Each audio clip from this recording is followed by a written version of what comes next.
Hey, everybody, this is Ralph Renna from 93.9 WABY in Albany, New York, and 93.7 WVLZ in Knoxville, Tennessee. What's happening? Today, we're going straight talk, no jive.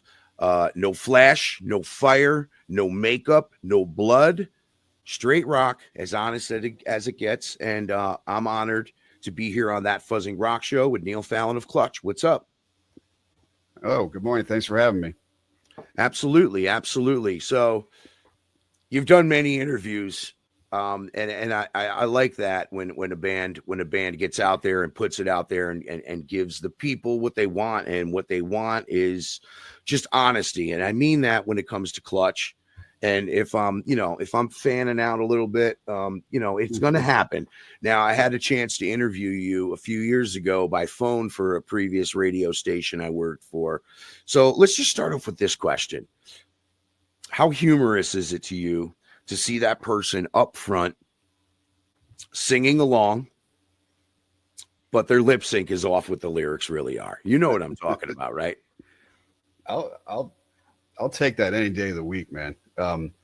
It's have someone like sing along either accurately or inaccurately with lyrics that I wrote, maybe sometimes 10, 20, 30 years ago or whatever, that's the prize right there for me. I mean, that's the most satisfying thing.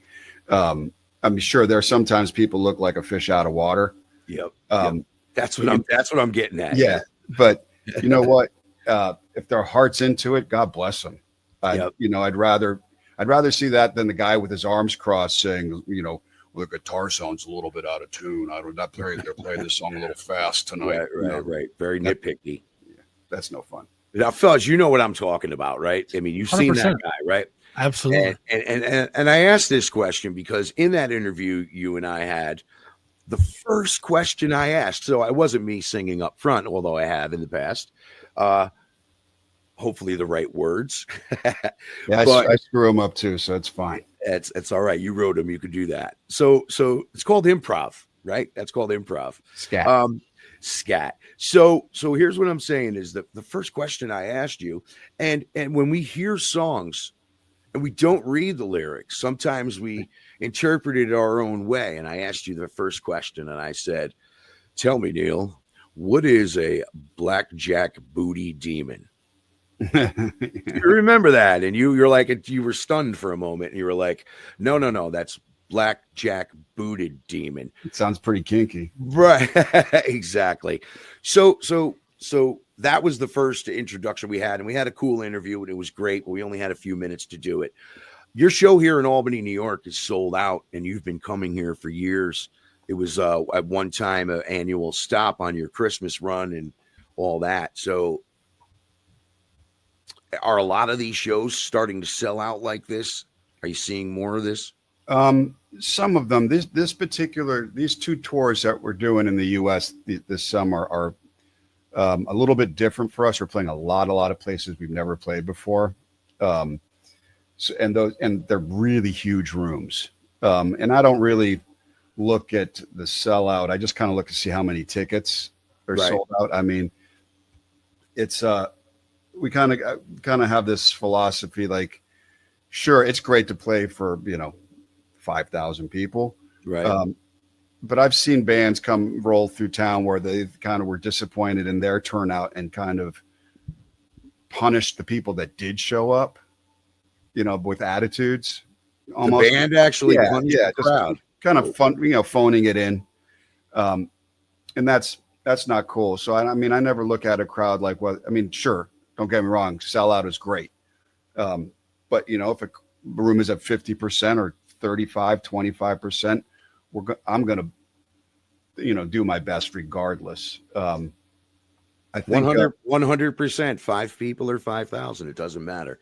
That's the one thing I've always seen with Clutch.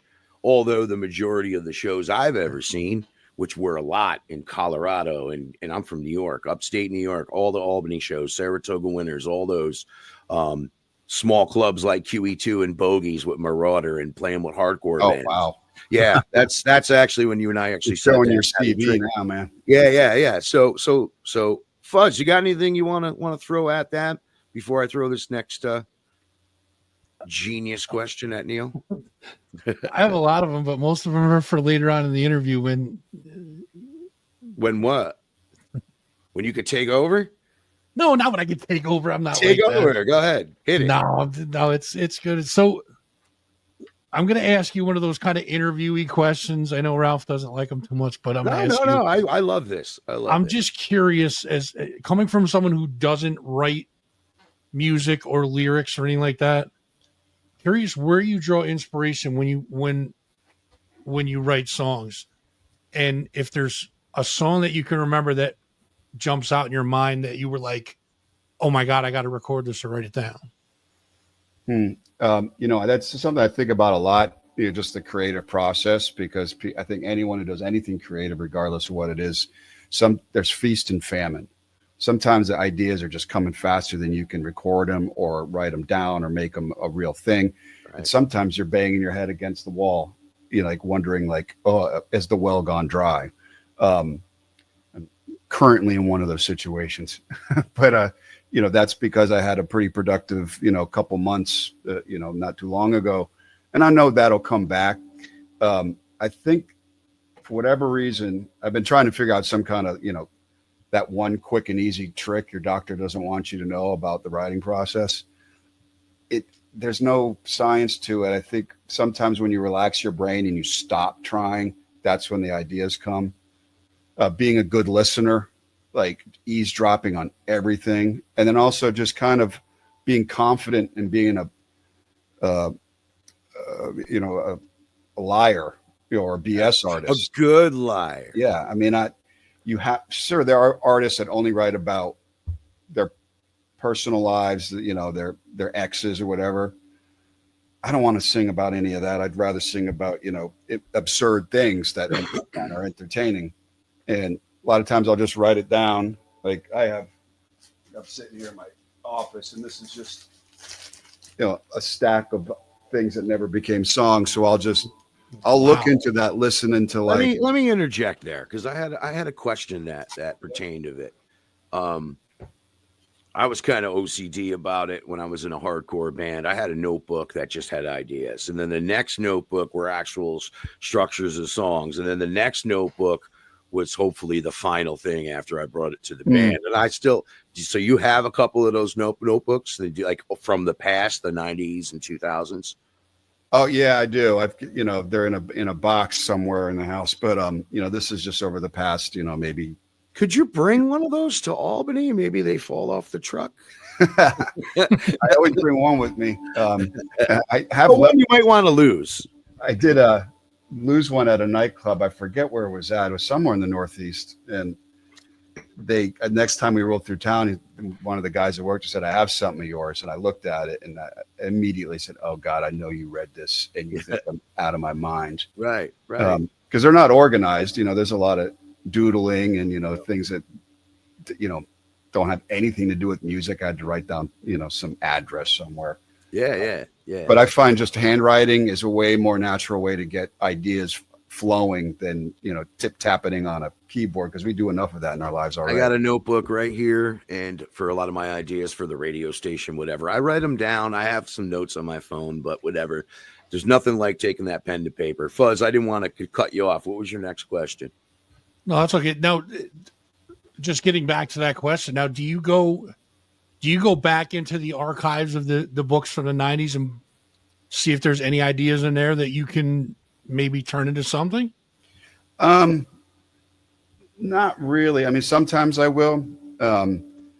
And if I'm really trying to dig deep, other times I just put that all away and try to come up with something new. The band has changed quite a bit over the years. And I think sometimes maybe those ideas that are particularly old, I look at them and I wince a little bit, because it's like reading your own diary entry. Yeah. And everyone's changed in 30 years, and I'm no different than that. Right. So you guys have put out 13 studio albums, hopefully a 14th soon. I'll ask you about that in a minute, though. It's got to be more than that. So that's just studio albums. So right. the first one in 93 to the recent one, and I'm going to cheat and look at the notes to 2022 Sunrise on Slaughter Beach. Have you noticed a change in the band's sound? Have you? I mean, you guys haven't really changed all that much, I don't think. Which isn't a bad thing, because I don't No, like absolutely bands, not. when bands veer off from what made you a fan, and it can evolve, right? I think, with us, because you have the same four guys, there's always that same continuity, no matter how hard we try. And yeah, there have been times where we tried doing some other stuff, and then, there's no straight line to this. It's just you kind of tack back and forth. I know most artists sometimes always want to try something new, and we're no different. But you also got to be able to be aware of what your strengths are, and play to that. And it takes a while to learn those things, and it's a learning experience. I think, when the band first started, I didn't play guitar. I didn't really know how to. I finally took some vocal lessons maybe about 5 years ago for the first time. I wish I'd done it, 25 years ago, but here we are.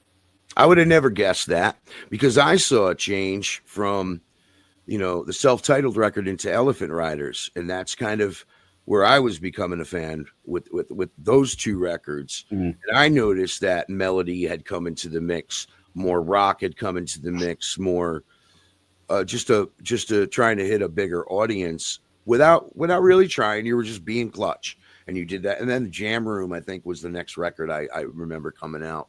Yeah. And so on and so forth.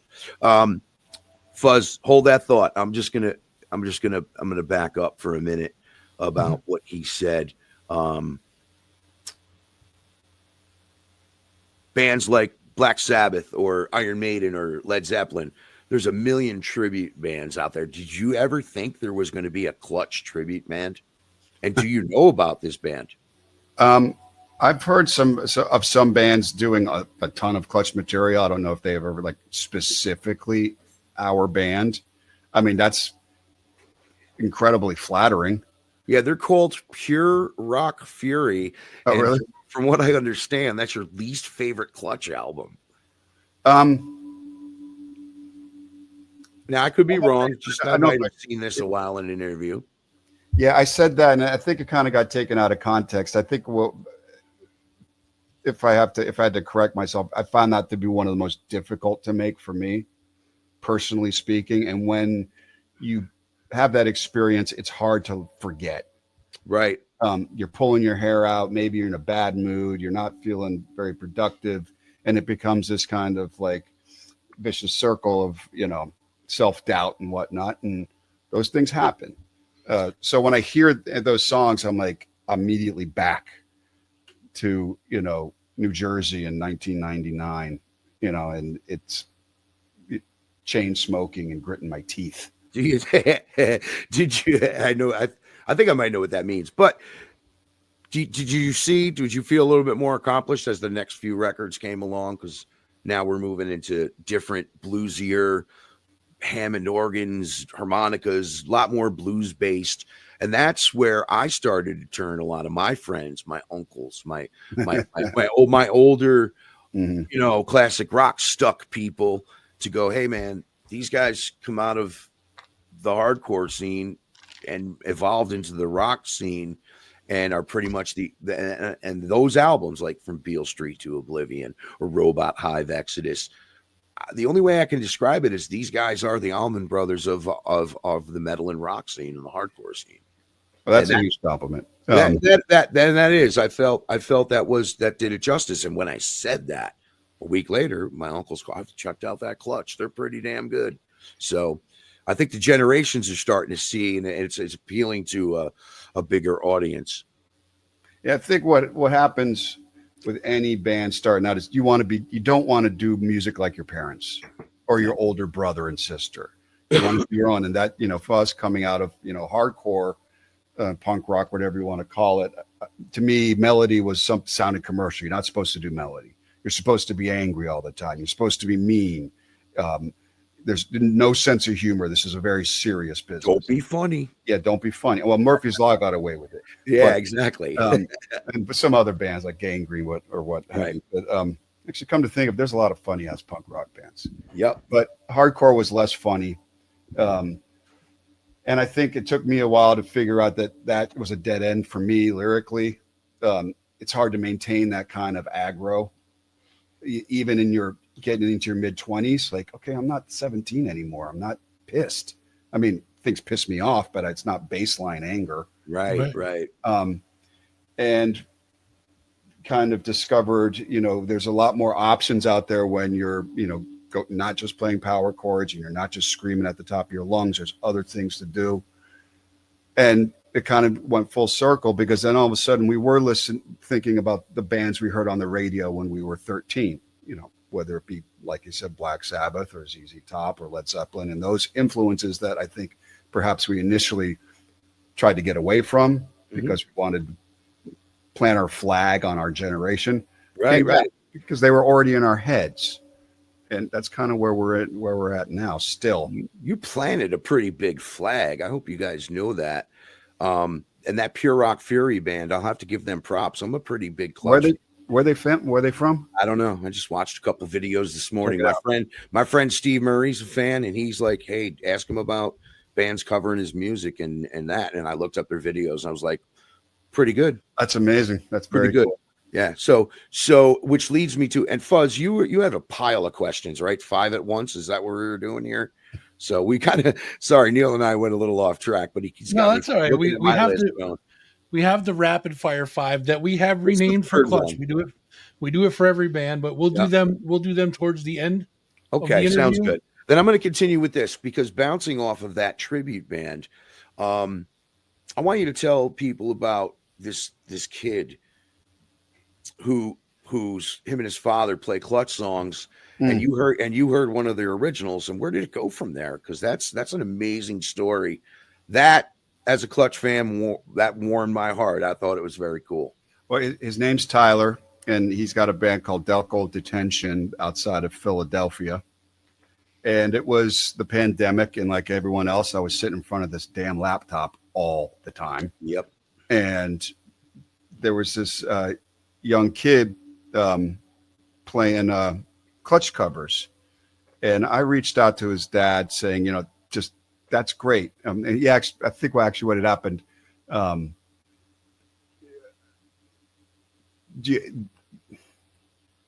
trying to remember the exact sequence of events. Long story short, his dad Adam said, "Oh, Tyler has original material. Yep. Would you like to sing on it?" I was like, "Oh hell." How do you say no to a kid? Yeah, exactly. Like I painted myself into this corner. And then I heard the track. Mean, Mr. Clutch. Yeah, I know. Breaker of hearts and dreams. That's cool. Continue. Go ahead. But it was great material. And I was like, all right, let's have some fun with this. There wasn't a whole lot going on. We were doing some live streams and whatnot. So I wrote some, lyrics and, did a video in my basement on the other side of that wall. But you had to like it. Like you were like, oh, I hope this don't. No, actually, I genuinely did like it. Yeah, I did too. Yeah. He's a great musician. Yeah. And I actually just finally met him in the flesh last summer. Totally cool kid. Really super talented. Again, it's called Delco Detention. He put out an album with some other singers. So yeah, that's how that happened. It was one, there's plenty to bitch and moan about the internet, but it also allows us to do stuff like that. Exactly. Very, very cool. And stuff like this. I mean, before I had you on the phone, we weren't face to face. It didn't feel personal. And Fuzz and I really don't. I mean, yeah, we have some questions, but we just want this to be 3 guys talking about rock. That's it. And that's what we're doing today. So the tribute band Pure Rock Fury. And just to do that kid justice, I'm going to post the video and the links, and I have some other Clutch things you'll get in there too as well. If you didn't buy tickets for the show, tough luck. You're not getting in unless you really know somebody. So I always took Clutch very seriously, but I always saw a tongue-in-cheek humor in your music, and never really in the videos. But then, as of recent, the past few years, I've saw a few videos, and I'll quote them as being one, the Crab Cake song, which I thought was amazing, and a quick death in Texas. So they both take kind of a comedic role where you guys let your guard down a little bit and be like, hey, we could be funny in our silly little way. And is that hard to do when you are taken so seriously as one of the top rock bands for the past 30 years? With the Clutch has never been comfortable in front of the camera like that, ever. And we finally met Dave and Allie from My Good Eye Productions, who we've worked with extensively since then. They also did the Doom Saloon streams. It made them look professional. And Right. With us, personality is 90% of the battle, whether it be with a producer or a videographer, director, what have you. And we're comfortable with them. And for whatever reason, Dave always writes scripts where the band attacks me in some kind of capacity. How does that make you feel? Yeah. Is that true in real life? You guys don't seem like the type. No, we're not like that at all. Yeah, bicker, very good friends, family, all love each other, right? Dave apparently would like to see some more in-house, drama, but whether it be Tim, spitting black bean soup into my face from Ghoul Wrangler, or getting dragged by a horse, or dragged by a horse is what I was getting at. That really had me giggle. I think heavy metal, like hardcore, can take itself way too seriously. Sometimes, sometimes you want to take it seriously. Right. You're in the mood for it, and I get it. But I think it's good to have some level of self-deprecation. It's life's too short to be, serious all the damn time. Along with the tongue-in-cheek, the humor, a majority of it is almost like you're singing about, and you are the soundtrack of history. And then more of the humor comes in with singing about crab cakes. Hot Bottom Feeders is the track I'm referring to. Turkey, chicken cacciatore, cornbread. Mm-hmm. So that, to me, when I hear those words, or I hear your references to maybe Lincoln or whatever, or everybody moved to Canada, smoke lots of pot. I mean, those lyrics all seem to fit well together, and that defines Clutch, I think, besides known for the riffs and the element of the band. I mean, I am definitely a food centric person, both on and off the stage, to a fault. But I think sometimes it's cool to use in lyrics things that everybody has an association with, because it does a lot of work for you, whether it be if you name a historical figure or a mythological figure or a very common dish or a location that has a reputation.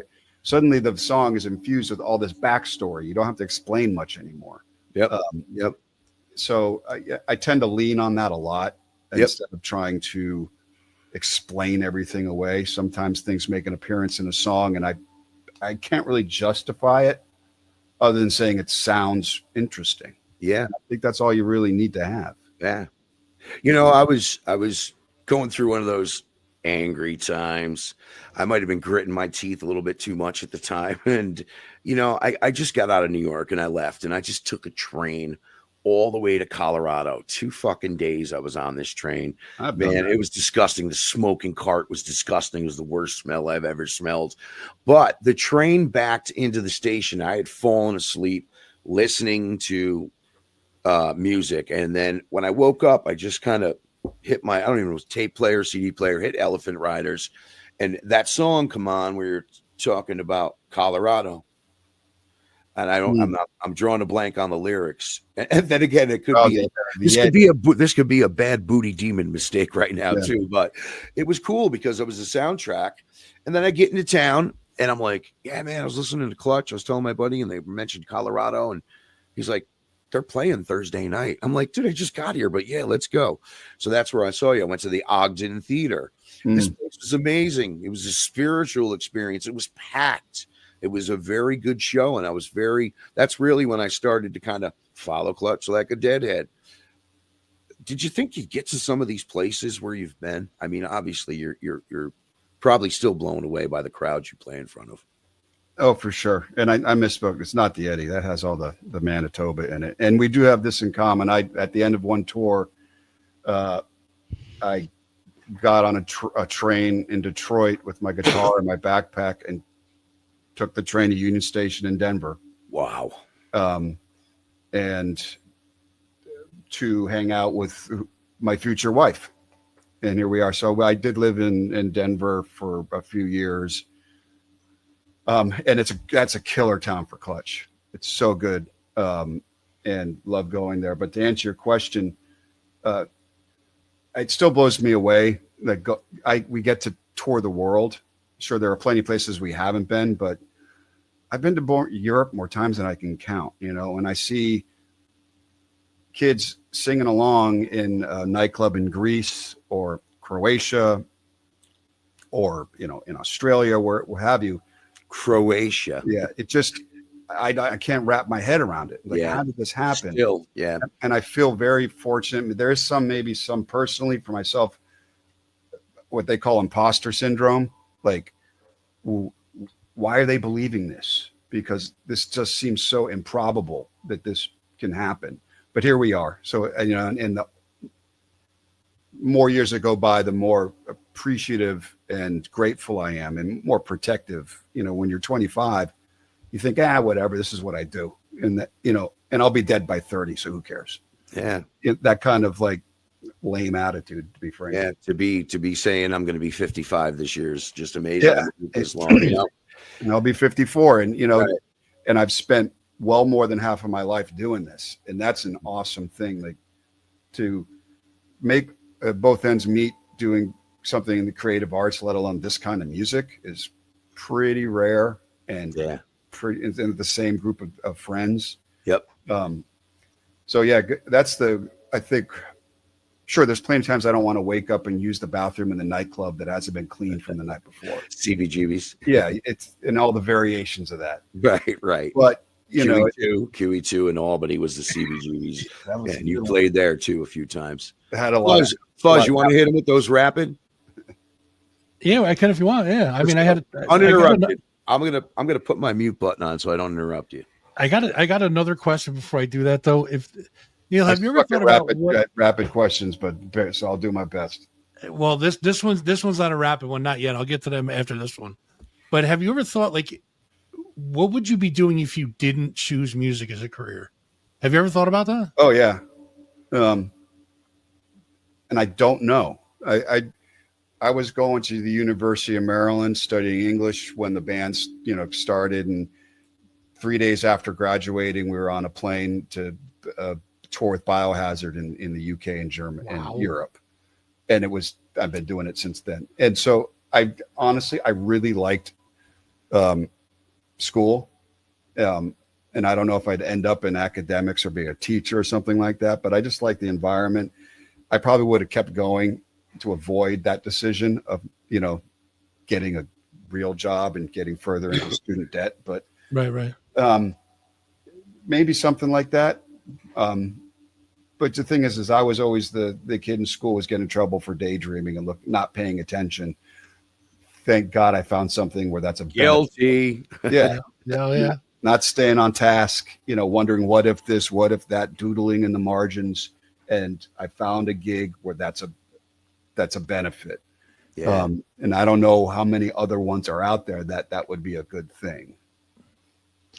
Well, you don't need another one. You've done well with this one. I got to interject on that. Now you mentioned, and I'm going to tie in this. I know you're a Bad Brains fan. You just mentioned Biohazard. Obviously, we're in upstate New York. We're kind of, all family with New York City bands.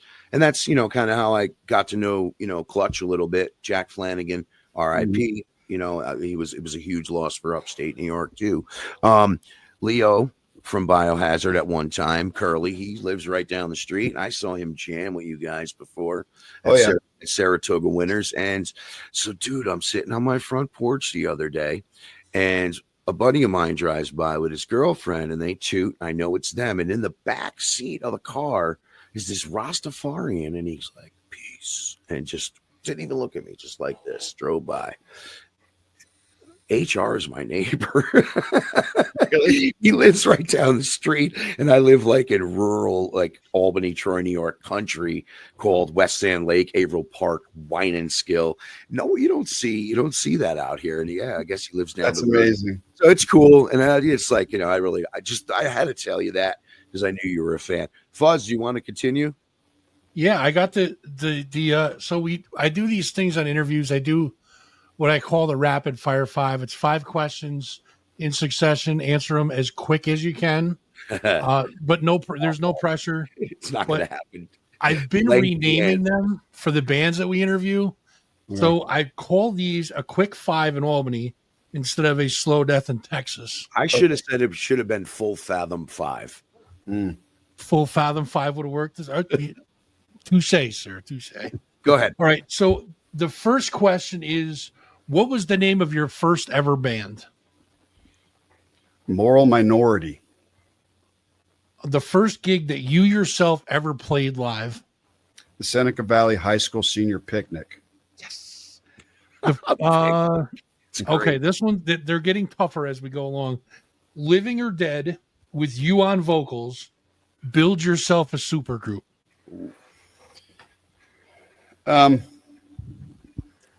Keith Moon.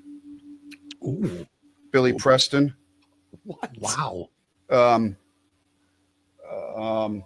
John Entwistle. And on Steve Marriott on guitar and backup vocals. Jesus, that's a wow. Lead vocalist Neil Fallon. That's right. That was a good one. Go ahead, Fuzz. All right, the fourth one album that you could not live without. Dark Side of the Moon. Finally, your biggest on-stage oops. This could be a lengthy one. Go ahead. I got several hours, my friend. Do you know what a tonsil stone is? I do. Okay, tonsil stone is like you got tonsils in the back of your throat. And when you get sick, sometimes they get like these hard rocks in them. They stink. It makes your breath just disgusting. Yep. You can get rid of them with peroxide. The dentist can take them out. And sometimes, they can be size of a grape nut to bigger, and they can become uncomfortable. It sounds painful. It can be discomforting. Most times you don't even know you have it until someone says, "Hey, your breath stinks."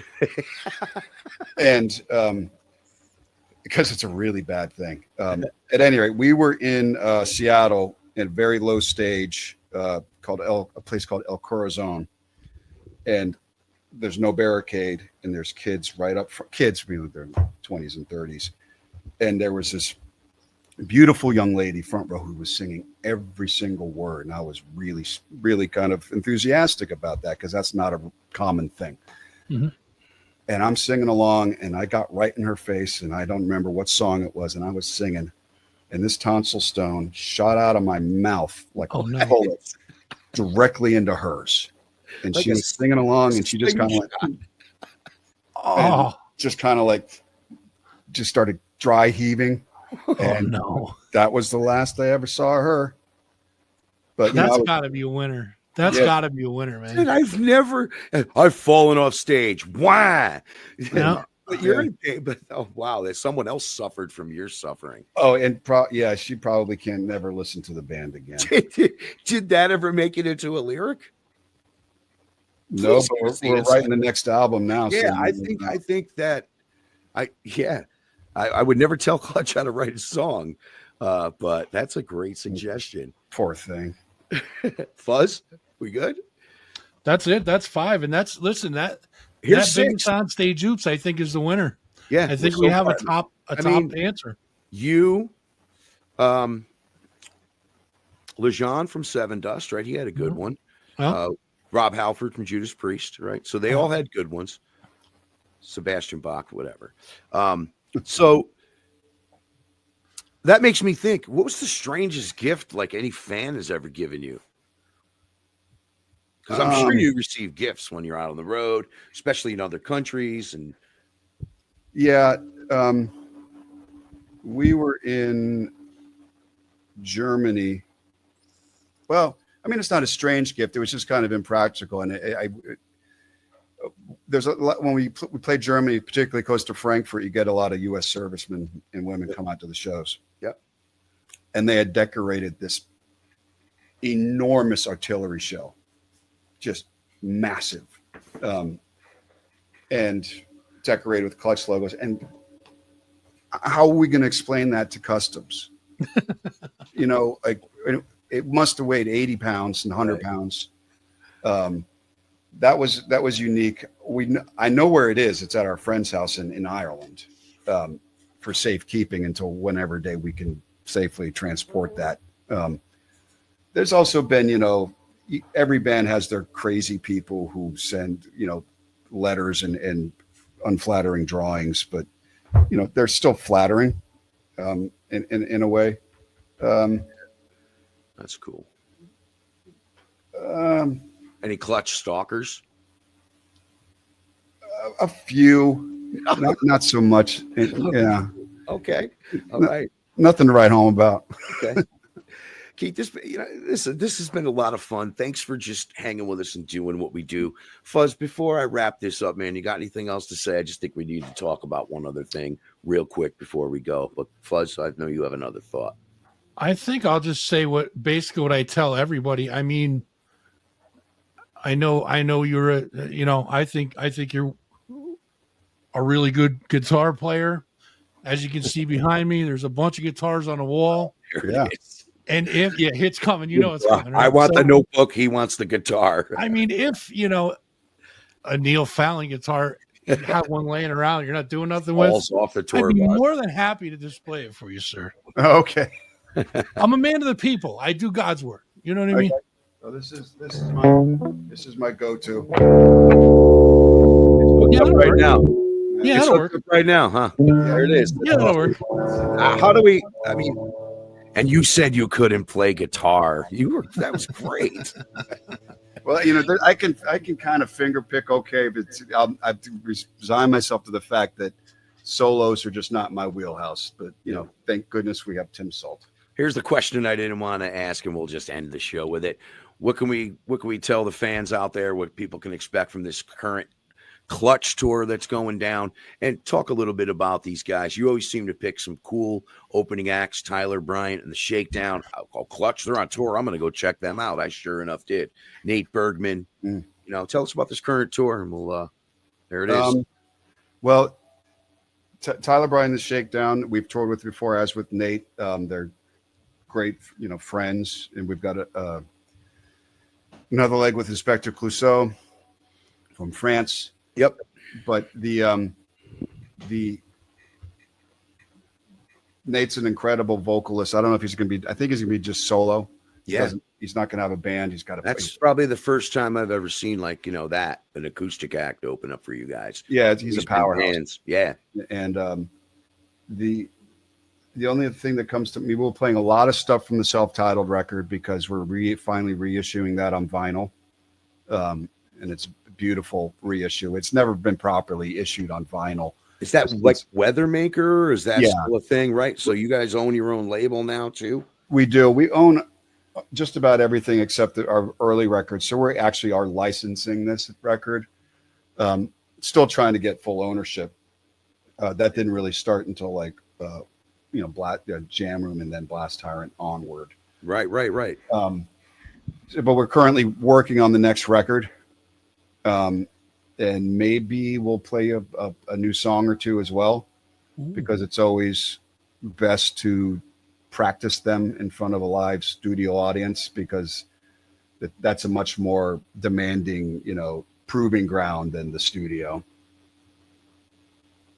Prove me if I'm wrong, but your last record was more of a let's go write a record, and you guys normally do see what works well in front of the crowds before actually recording your songs. changed when 2020 hit, you know? Yeah, we didn't really have the opportunity to play the new songs like that. Right. And there's something to be said about the things that you could do in a studio that are fun and irreplaceable live to some degree. But it's easy to paint yourself into a corner if you do all this stuff. And then you can't do that unless you're bringing 80 other people on tour with you, and we don't want to do that. Right. So these we'll see. I'm excited to play some of these songs, and actually we're going to start our very first pre-production week this coming Monday with Machine, who did Blast Tyrant and Psychic Warfare and Earth Rock. Awesome. Well, we look forward to hanging with you, seeing Clutch perform live on June 15th. Welcome you back to New York, and the Albany love you guys get. Again, sold out show. So if you're going to want to go see Clutch, you're just going to have to do a little road tripping. And thank you, thatfuzzingrockshow.com. Thank you to 93.9 WABY.com. Thank you to 93.7 WVLZ.com in Knoxville, Tennessee. And of course, for everything Clutch, just go to clutchmerch.com. Neil, thank you, man. Have a good day. Hey, thanks, guys. Appreciate Neil, it. thank you very much. Yep.